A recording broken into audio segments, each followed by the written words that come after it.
Cristina had a 6-year-old well check, and it was at that well check where her doctor noticed just a murmur, the pediatrician, and just said, well, I just want you to have it checked by a cardiologist. I'm sure it's nothing, but just let's be safe, you know? They came back with the story of how her heart was enlarged.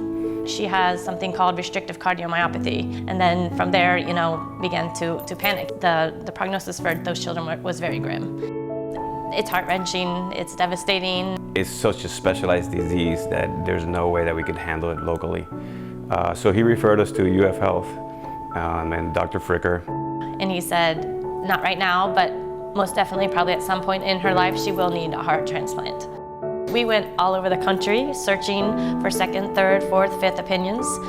Some point in time, I can't really point to you. I just said, let's just leave it in the hands of Dr. Fricker and the team. Cristina was put on the transplant list when she was about 10 years old. So then finally on July 1st of 2014, we got the call.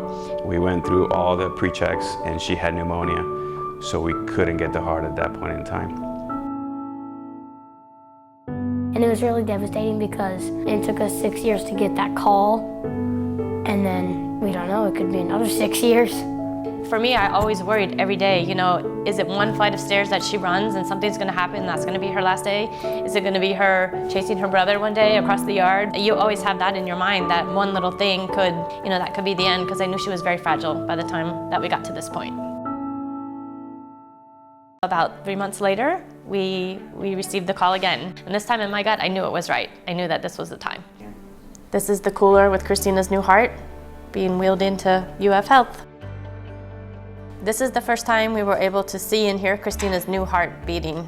I mean, she was getting better so fast, we couldn't believe it. So Cristina has a normal life, she can do whatever she wants. We can't keep up with her. I occasionally play tennis. I go to tutoring. I hang out with friends. I do a lot more with my brother now. I almost have like 2 different lives, like the one before transplant and the one after transplant.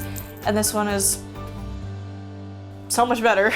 UF Health is an amazing place, amazing doctors. UF Health did save my life. I love that place. I feel like I almost grew up there, and I love everyone there.